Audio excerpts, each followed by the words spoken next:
Roma pasal 1 ayat 8 sampai 15 tentang ada ucapan syukur di situ, ada keinginan dan ada kewajiban dari orang hamba Tuhan dan orang percaya. Nah, saudara yang kasih dalam Tuhan Yesus, saya selalu senang dengan lagu yang tadi yang dinyanyikan itu. Ku melayani Yesus lebih indah dari semua. Semua yang terkasih sudah saya tinggalkan. Dan mengatakan itu bukan cuma kata-kata, ya. Tetapi ketika meninggalkan semua yang terkasih untuk pergi kepada yang harus dikasihi, meninggalkan yang terkasih dan pergi kepada yang harus dikasihi, dan kasih itu akan bertemu. Itulah kasih yang Tuhan kehendaki. Kasih yang Tuhan mau selalu ada di dalam hati orang percaya. Dengan kaum keputrian kemarin kita bicara tentang ayat 5 dari Roma pasal 1, yaitu kamu harus percaya dan taat. Kalau kamu percaya, kamu harus taat. Selalu bersama-sama, berjalan berdampingan, percaya dan taat. Nah, orang di Roma adalah orang-orang yang sudah menjadi percaya. Orang-orang yang menerima surat Paulus ini ya, adalah orang-orang yang sudah percaya, dan mereka orang-orang yang dikenal. Karena kan dari kota Roma pada waktu itu yang berkuasa di dunia waktu itu adalah orang-orang Romawi, ibu kotanya Roma. Jadi tidak heran kalau orang Roma itu dikenal. Tapi mereka bukan dikenal sebagai orang Roma. Mereka bahkan dikenal, di sini dikatakan begini dari ayat 8 sampai ayat 10. Pertama-tama aku mengucap syukur kepada Allahku oleh Yesus Kristus atas kamu sekalian, sebab telah tersiar kabar tentang imanmu.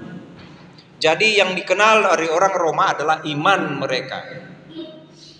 Karena Allah yang kulayani dengan segenap hatiku dalam pemberitaan Injil anaknya adalah saksiku bahwa dalam doaku aku selalu mengingat kamu. Aku berdoa semoga dengan kehendak Allah aku akhirnya beroleh kesempatan untuk mengunjungi kamu.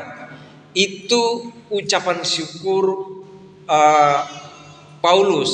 Paulus bilang, saya bersyukur kepada Tuhan sebab imanmu didengar oleh orang lain. Saya bersyukur kepada Tuhan karena ketika saya dengar tentang imanmu, saya dari hati saya harus bertemu dengan kalian. Jadi dia mau datang ke Roma karena nanti kalau kita perhatikan di bagian di bawah, dia bilang aku ingin berbagi dengan kamu, ingin menguatkan kamu. Saya tidak bermaksud mengatur tema khotbah setiap bulan. Oh ini nanti supaya cocok dengan ini. Oh ini supaya cocok dengan ini. Tidak ada seperti itu. Tetapi ketika saya merenungkan ini, setiap saya baca dulu, saya renungkan, dan saya sampaikan kepada sekretaris jemaat, majelis jemaat, ini materi untuk bulan yang akan jalan. Nah saya ketemu dengan ini. Tapi saya tidak berharap itu akan menimpa saya. Itu harus saya alami, yaitu ada kerinduan-kerinduan bertemu dengan kalian.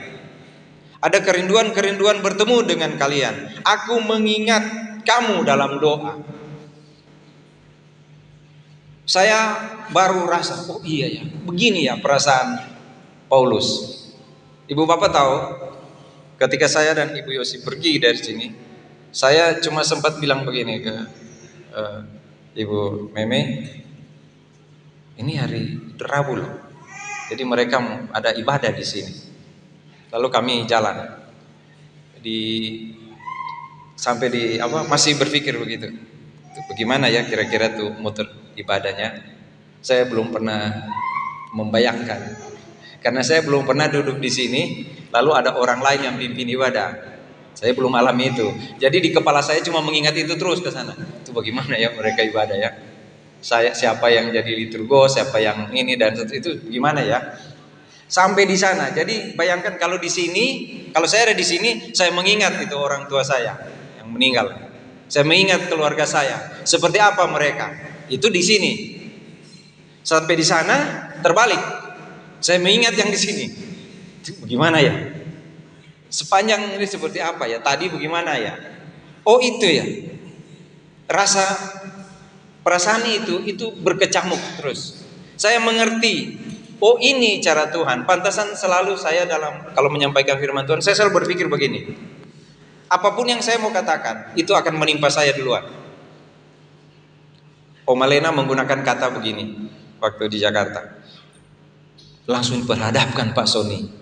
Jadi maksudnya apa yang dikatakan nanti lihat itu akan diperhadapkan dia. Dan saya mengalami itu setiap kali. Setiap kali mengatakan sesuatu, dan itu akan saya alami. Kenapa? Supaya tahu rasa itu ketika saya mau katakan kepada jemaat, kepada orang lain. Begini kalau merindukan, begini kalau mengingat. Itu saya rasakan. Itu kita alami. Jadi benarlah yang Paulus katakan, aku mengenakan kata-kata ini kepada diriku sendiri. Karena ketika mengalami itu kita jadi tahu, oh begitu ya rasanya. Bagaimana perasaan Paulus? Dia bilang kepada jemaat, kalian adalah orang-orang kudus yang sudah kita bahas itu. Sudah dikuduskan oleh Tuhan. Kalian adalah orang-orang percaya yang taat. Kalian adalah orang-orang yang dikasihi Allah dan dikenal imanmu. Pada waktu 44 tahun mengingat pelayanan kita di sini, saya juga sudah bilang, ada banyak sekali orang tahu tentang kita. Tetapi kira-kira apa yang mereka ingat ya tentang kita? Semoga yang mereka ingat adalah iman kita, semangat kita. Kalaupun mereka mau ingat hal-hal yang mungkin tidak baik, karena kita tuh bukan sempurna. Kita bukan jemaat yang sempurna, kita harus akui itu. Kalau mereka pun mau ingat itu, semoga di balik itu mereka ingat satu bagian, yaitu kita sudah 44 tahun dalam pelayanan dan kita tidak mundur. Paulus bilang kepada jemaat di Roma, aku mengucap syukur kepada Allahku oleh Kristus Yesus atas kamu sekalian. Aku bersyukur atas kamu karena Tuhan Yesus, karena imanmu. Aku bersyukur dengan segenap hatiku. Dengan segenap hati aku memberitakan Injil. Tidak ada bagian dari hati Paulus yang tidak untuk pemberitaan Injil. Tidak ada bagian dalam hatinya yang berbeda dengan apa yang Yesus katakan padanya. Sehingga bagian di bawah dia bilang, aku berhutang. Orang yang seperti Paulus tidak akan kita jumpai lagi. Tidak ada lagi hamba Tuhan seperti Paulus. Tidak ada. Dia bilang, aku mengucap syukur mengingat kamu, karena Allah yang kulayani dengan segenap hati. Penting sekali kata ini. Kalau engkau mengingat seseorang untuk menguntungkan engkau, banyak sekali. Tetapi Paulus mengingat jemaat di Korintus karena dia melayani Tuhan dengan segenap hati. Sekali lagi saya mau bilang, tidak ada bagian dalam hati Paulus tidak pernah diisi oleh sesuatu yang lain. Bahkan tidak pernah diisi oleh keinginan dirinya. Tidak ada. Dia melayani Tuhan dengan segenap hati. Dia adalah saksi. Tuhan lihat hatinya. Dia bilang, Tuhan adalah saksi bahwa dengan segenap hati aku melayani Tuhan. Itu sebabnya dia bilang, aku ingin kamu percaya dan taat. Karena aku melakukan itu. Saya katakan kemarin kepada keputrian seperti ini.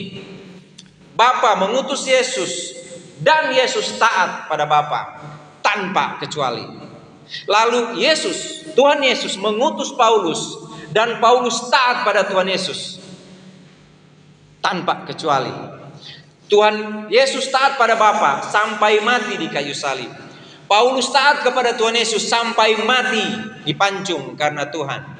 Lalu saya tanya kepada keputrian, bagaimana dengan kita? Sampai kapan kita taat pada Tuhan? Itu Paulus katakan, aku mengingat kamu. Aku melayani Tuhan dengan segenap hatiku. Dengan segenap hatiku, sehingga aku ingin bertemu dengan kamu. Ingin mengunjungi kamu. Dalam sakit saya, dalam kesedihan saya Saya tidak mengungkit apa yang saya bilang tadi di kesaksian, yaitu kenapa kalau orang lain sakit, saya masih bisa berdoa dengan mereka lewat telepon atau video call. Seorang oma bahkan saya tidak pernah kenal, teman Ibu Yosi, seorang muslim.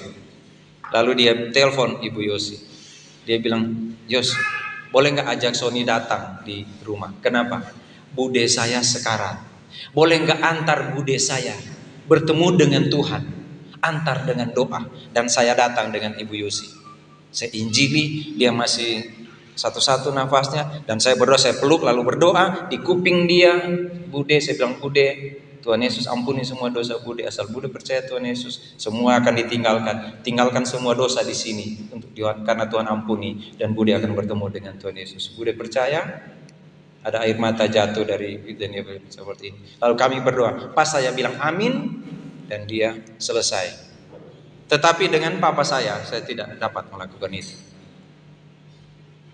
Padahal itu kerinduan saya. Saya sudah bilang ke adik-adik saya, kalau terjadi sesuatu dengan dia, telepon saya. Karena paling kurang saya ingin melakukan itu. Itu kerinduan saya. Tetapi Tuhan bilang berbeda. Yang kau mau bukan itu yang mau terjadi. Itu juga seperti yang Paulus katakan. Aku ingin mengunjungi kamu, bertemu dengan kamu. Dan memang Paulus akhirnya ke Roma kan. Tetapi sebagai tawanan. Saya berdiri di peti papa saya. Lalu saya lihat dia sudah pergi. Dia yang selalu menunggu, setiap tahun dia menunggu saya pulang.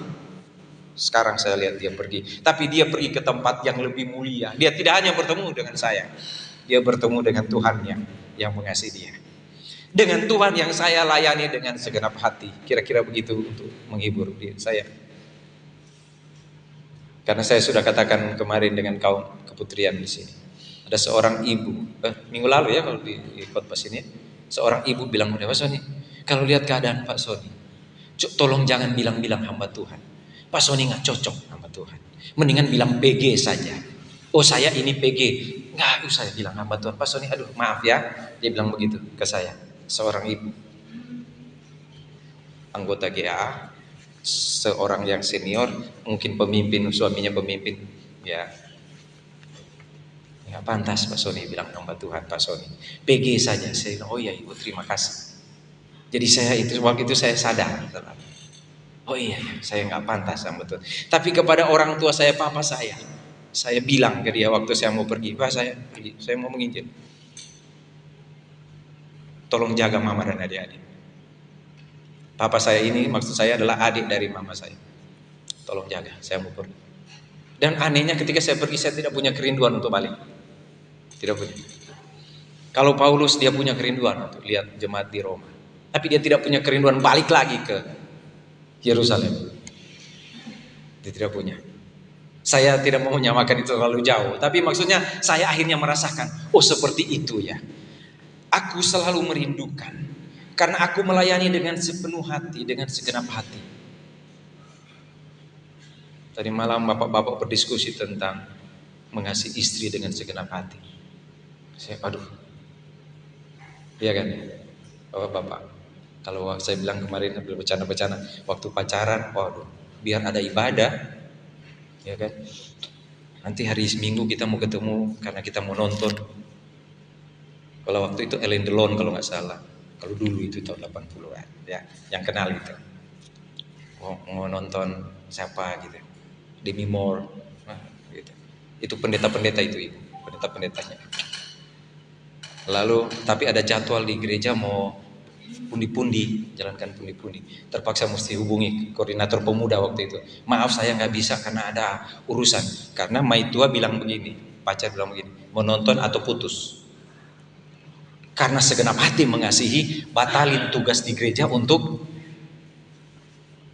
mesti ketemu. Itu tuh mengasihi dengan segenap hati. Lalu pertanyaan kami bapak-bapak begini, apa masih begitu ya sekarang? Kalau tidak begitu berarti kita sudah berubah. Susah, sangat susah. Paulus tetap bilang kepada jemaat dengan segenap hati, dan dia berjalan itu lurus seperti itu. Di sini dengan segenap hati, aku mengucap syukur mengingat imanmu. Dengan segenap hati aku melayani Tuhan, dan dia terus ke sana. Itu yang harus dia katakan kepada jemaat di Roma, supaya jemaat Roma mengerti bahwa Paulus memang mengasihi kami, mengasihi kita dengan segenap hati. Itu yang Paulus catat di kitab Roma dan kita baca sekarang. Sehingga kita juga mesti tahu bahwa ketika Paulus memberitakan Injil, dia menyampaikannya dengan segenap hati. Kalau dia menyampaikan sesuatu itu dari hatinya, itu Paulus. Oh, berbeda dengan kami hamba-hamba Tuhan. Seperti yang ibu itu bilang PG saja Pak Sony. Jadi kalau mau bilang di ini, kami sebagai PG, GAA, pekerja gereja. Soalnya kalau hamba Tuhan tinggi sekali Pak Sony.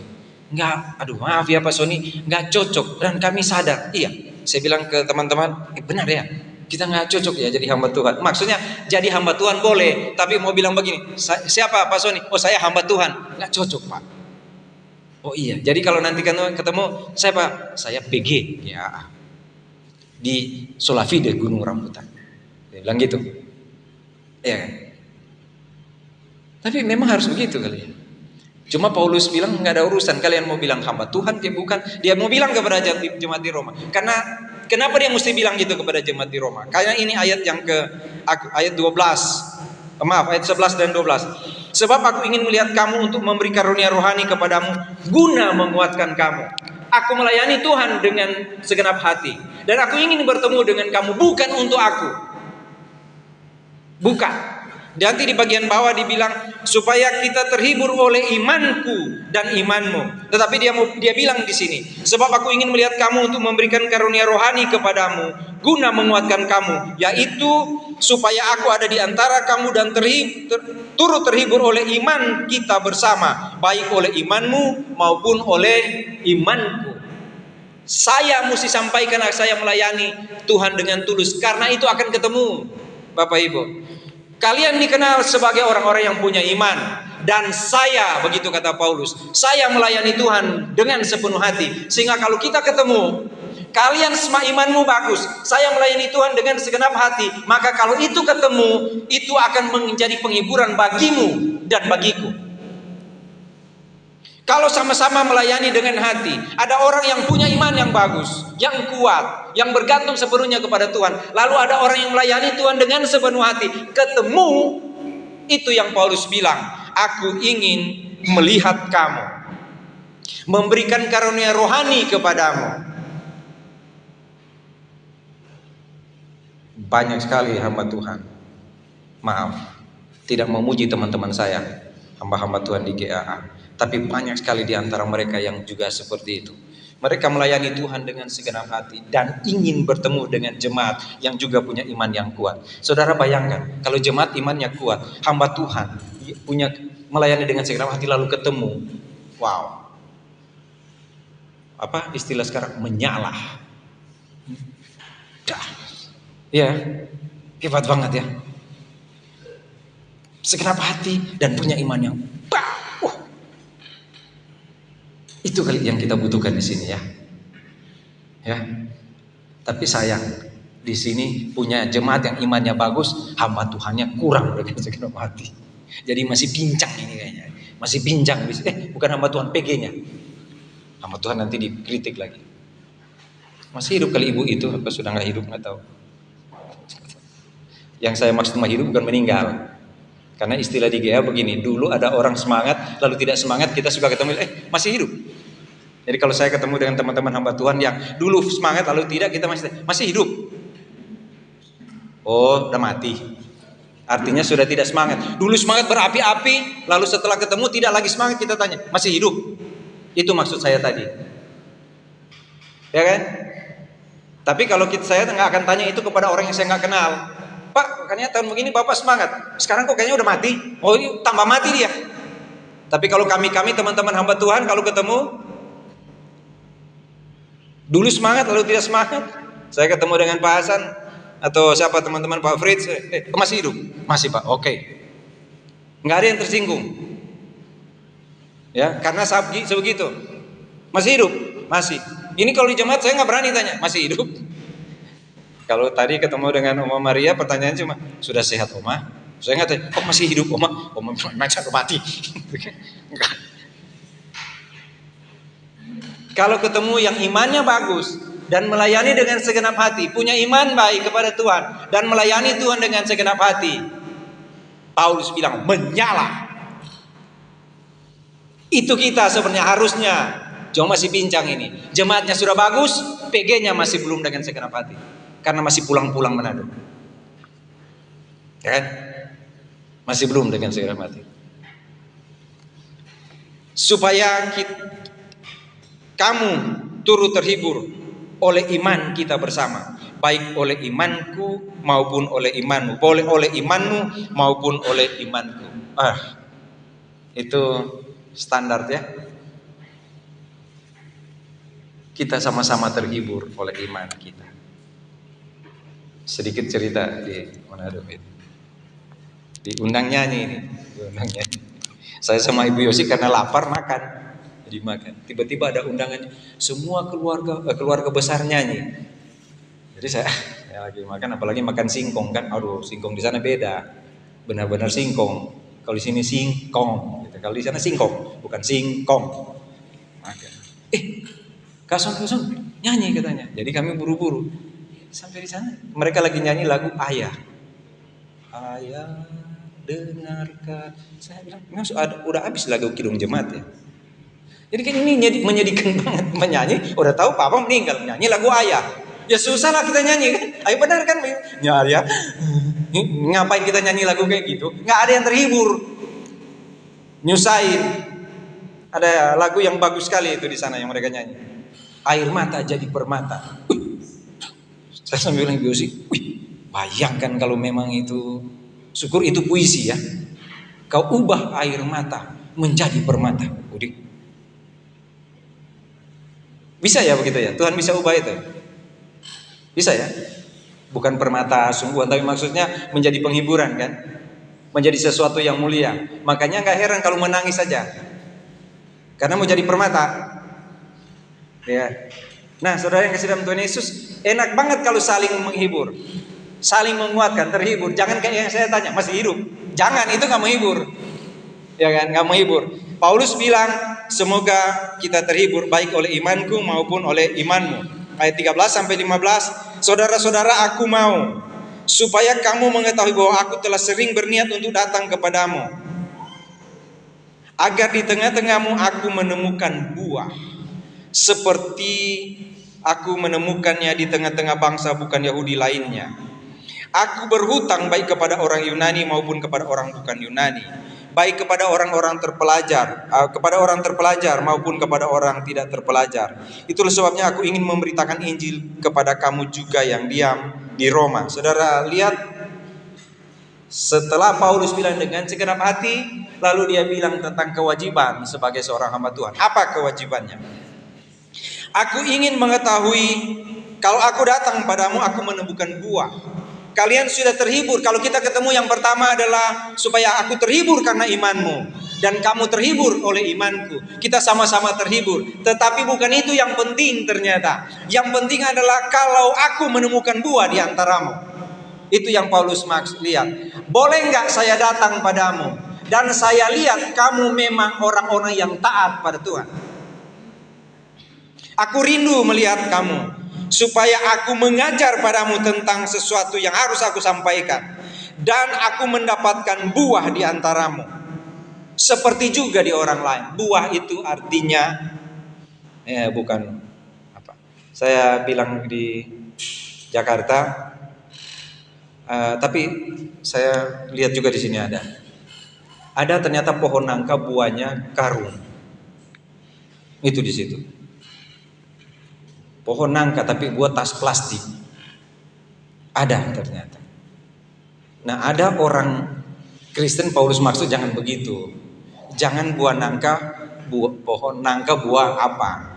Jadi yang Paulus bilang gini, saya sudah mendengar tentang imanmu. Saya ingin kita ketemu dan iman kita sama-sama kuat. Tetapi saya ingin benar lihat kamu. Apakah kamu benar-benar taat pada Tuhan? Jadi gini, Paulus dengar tentang iman kalian. Oh, iya, saya dengar.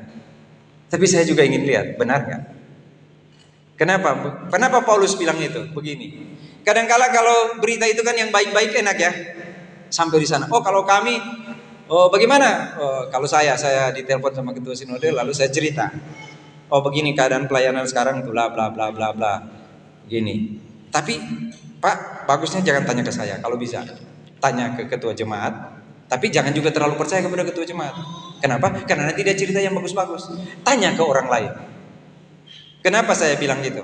Karena nanti kalau kita sampaikan yang bagus-bagus, yang baik-baik, setelah mereka datang, mereka bilang, enggak, ternyata beda. Tidak sama seperti yang kami dengar. Itu yang Paulus bilang, supaya aku melihat buah di antaramu. Makanya kenapa saya bilang, nanti satu waktu kita mesti bikin ibadah di sini teratur. Sekarang sudah teratur. Lebih bagus lagi. Yang saya bilang minggu lalu, ingat, saya selalu berhayal. Setiap saat saya menghayal, bagusnya kita bikin seperti ini. Oh kayaknya harus begini. Tapi sudah terjadi kemarin. Kaum pria singers di sini kan, bagus banget itu. Nanti kaum wanita juga, tadi sudah.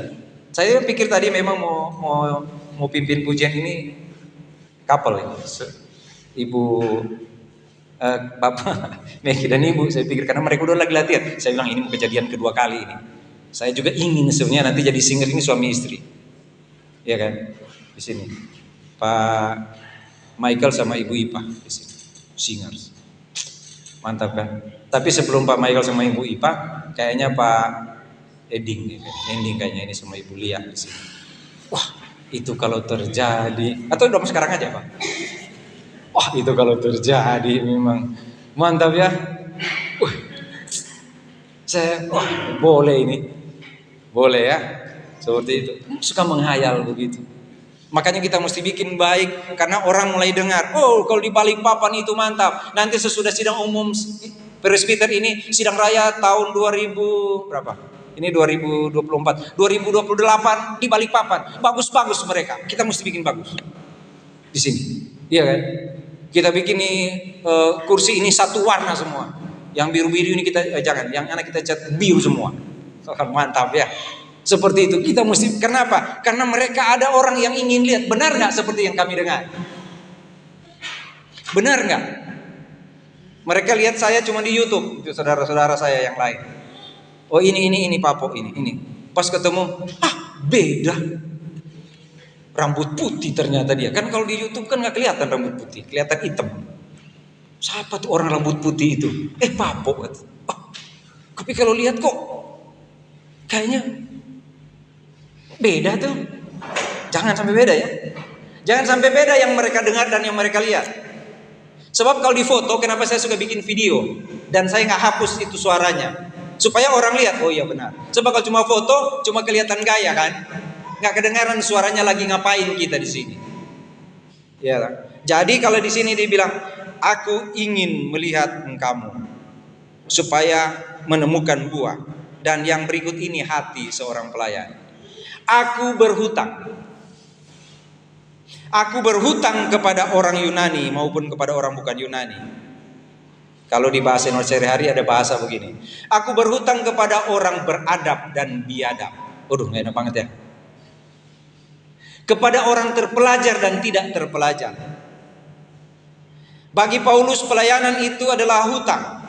Kalau saya tidak datang melihat kamu, menguatkan kamu, itu adalah hutang bagi saya. Padahal saya harus bilangnya iya waktu Pak Onal bilang, gak apa-apa Pak Sony, seminggu atau 2 minggu dulu. Waduh, haleluya. Ya kan? Saya mau bilang terima kasih Pak Onal. Wah itu yang saya tunggu-tunggu. Terima kasih Pak Onal, memang selain masuk surga memang sudah diundang lagi upacara di IKN. Waduh memang luar biasa. Terima kasih Pak Onal. Terima kasih. Itu Pak Onal itu permen yang ada tulis IKN itu dibawa Ibu Yosi ke Manado. Dan dia pegang-pegang aja. Itu kok dari IKN. Ini karena diundang upacara. Padahal bukan dia yang diundang. Pak Onal yang diundang. Tapi dia pegang-pegang itu. Wah terima kasih Pak Onal. Nggak bisa loh.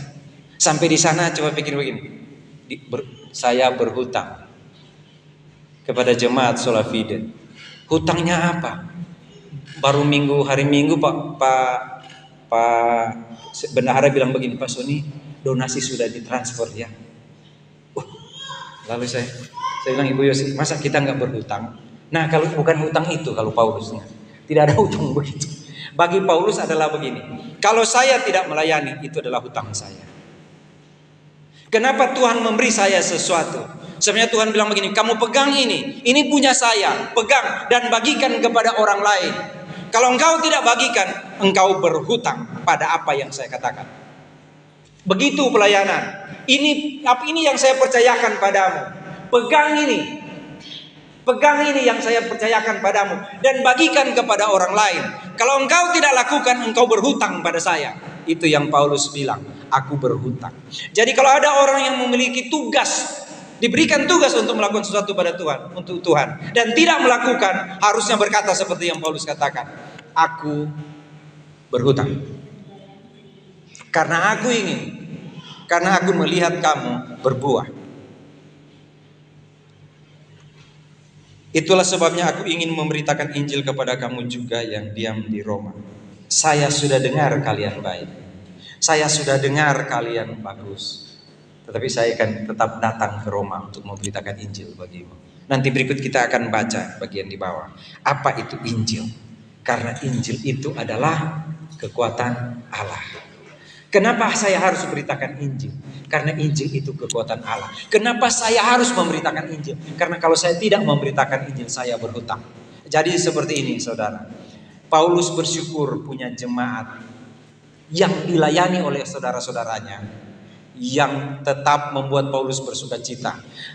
Puji Tuhan karena ada jemaat-jemaat yang mengasihi Tuhan. Itu jemaat di Roma, melayani Tuhan dengan sepenuh hati. Dan Paulus rindu bersama-sama dengan mereka. Bagi jemaat harusnya adalah harus sungguh-sungguh melakukan kehendak Tuhan dengan percaya dan beriman, supaya orang lain mendapatkan berkat dari apa yang kita lakukan. Dari jemaat saling mengasihi supaya kita punya buah, jemaat yang dikenal oleh orang lain karena iman yang kuat dari pihak jemaat, dari pihak hamba Tuhan Paulus dalam hal ini, atau dari pihak PG. Harus selalu rindu kepada jemaat, merindukan jemaat. Itu kalau PG. Kalau guru sekolah minggu, pas setiap hari Sabtu harus punya kerinduan sungguh-sungguh untuk anak-anak sekolah minggu. Kepada keputraan juga begitu, keputrian juga begitu, pemuda remaja juga begitu. Harus punya sungguh-sungguh kerinduan dan selalu mendoakan mereka. Saya ingin bertemu dengan kamu dan kita boleh saling berbagi. Karena saya punya hati melayani Tuhan dengan segenap hati. Tidak ada bagian dalam hidup saya selain melayani Tuhan. Bukan hanya sebagai PG. Kalau kita berdiri di sini sebagai liturgos, pemimpin pujian, main musik, semua, isilah hati kita dengan kasih Tuhan. Saya mau bilang kepada semua pelayan yang ada di sini, kalau kita mau melayani Tuhan, katakanlah seperti seorang hamba Tuhan katakan pada saya. Dia bilang begini, Sony, kalau engkau berdiri berkhotbah di mimbar, berkhotbahlah seolah-olah engkau akan mati besok dan tidak punya waktu lagi untuk menyampaikan kebenaran firman Tuhan. Yang berikut dia bilang pada saya, seorang hamba Tuhan yang lain bilang pada saya, kalau engkau berdiri di mimbar, sebelum engkau berdiri, bilang pada Tuhan, Sony, Tuhan kasihilah jemaatmu melalui saya hari ini, supaya semua yang keluar dari saya, dari hati dan bibir saya, dari mulut saya, biarlah yang keluar itu adalah kasih-Mu. Kasihilah jemaatmu melalui hambamu. Itu pelayan Tuhan. Bukan cuma mengajar sekolah minggu, bukan cuma berkhotbah, tapi mengajar sekolah minggu, melayani di keputraan, keputrian, sekolah minggu dan semuanya. Bilang pada Tuhan, Tuhan, kasihilah anak-anakmu melalui saya. Salurkan kasih-Mu di sini dan pikirkan, mungkin kita tidak punya waktu lagi untuk bicara tentang firman Tuhan. Kalau kita punya itu, kita ada di belakang Paulus, yaitu Yesus diutus oleh Bapa. Yesus diutus oleh Bapa dan Yesus mengutus Paulus, lalu Paulus bilang, percaya dan taatlah. Dan semoga kita bilang seperti itu kepada Tuhan. Tuhan, saya mengingat saudara-saudara saya. Saya mengingat orang-orang yang harus saya layani. Saya mengingat jemaat-Mu Tuhan. Saya mengingat sedang apa mereka sekarang. Setiap pagi kalau mulai hujan, kami berdoa, Tuhan, mereka mau datang gereja Tuhan. mereka mau datang gereja. Tuhan tolong. Cuman itu yang mau dibilang ke Tuhan. Tuhan pasti jaga. Begitu juga kalau pulang, Tuhan jaga mereka. Begitu juga setiap pagi, Tuhan tolong mereka. Nanti mungkin kalau Tuhan, syukur Tuhan ya. Kalau bukan Tuhan dia bilang, nyuruh mulu, capek. Syukur Tuhan gak bilang begitu ya. Kalau saya berdoa, Tuhan tolong jaga mereka, anak-anak sekolah hari ini. Nggak tahu seperti apa, jaga. Lalu akhirnya tiba-tiba ada permintaan dari sekolah, mesti minta ini itu. Tapi mereka tahu mama papanya sekarang belum terima gaji. Mereka mau bilang nggak enak, nggak bilang nggak enak. Tuhan berkati mereka. Setiap hari bilang begitu kepada Tuhan. Syukur Tuhan nggak bilang begini, Sony capek ngurus itu melulu. Coba tolong suruh urus yang lain. Saya akan bilang ke Tuhan, kan ada orang lain yang minta untuk orang lain. Kan kami minta saja kepada orang-orang yang kami tahu kan. Karena Paulus bilang seperti itu. Supaya kita didapati memiliki buah. Bagi hamba Tuhan, bagi jemaat tetaplah beriman, setia pada Tuhan. Dan semoga kita dikenal dari luar, kita adalah orang-orang percaya. Dan kalau mereka datang, mereka temukan persis seperti yang mereka dengar. Yang baik bukan yang jelek. Dan bagi hamba Tuhan, kulayani dengan segenap hati. Aku berhutang kepada orang. Pelayanan jika tidak dilakukan, itu adalah hutang. Dan kalau di bank, itu ada bunganya. Seorang hamba Tuhan di BSD dulu saya bilang, yuk di rumah kamu ada mau ini katanya, KKB ya? Iya om, tapi nggak bisa om. Nggak bisa, oke. Lalu nggak bisa. Berikut lagi, dia bilang gini, halo om, boleh nggak KKB di rumah saja? Tiba-tiba dia telepon lagi, tapi nggak bisa om, anak saya masuk rumah sakit. Begitu juga, lalu begitu, nggak bisa. Aduh, susah sekali ya. Oh, nggak bisa om. Kenapa? Bukan soal kita menolak kan? Ada saat yang Tuhan bilang belumlah. Beda kalau kita memang menolak, Tuhan nggak akan kasih kesempatan. Tapi ada saat kita, oh, ini bisa nggak? Nggak. Paulus bilang, aku ingin bertemu dengan kamu, tapi aku akan tunggu waktu Tuhan. Jika Tuhan beri kesempatan bagi kita untuk melayani Tuhan, Tuhan yang akan ngatur. Oke atau tunggu? Oke atau tunggu? Tunggu atau oke? Menjadi orang percaya adalah orang-orang yang tetap beriman. Menjadi pelayan-pelayan Tuhan adalah orang-orang yang bilang, saya mau melayani dengan segenap hati. Kalau yang lalu saya tanya, adakah bagian dalam hidup kita yang tidak dikasihi Tuhan? Adakah bagian dalam hidup kita yang tidak dikasihi Tuhan? Apapun itu. Sekarang terakhir saya mau tanya kepada saudara. Adakah bagian dalam hidup kita yang kita tidak serahkan pada Tuhan? Adakah? Adakah bagian dalam hidup kita yang kita tidak serahkan pada Tuhan? Mari kita berdoa.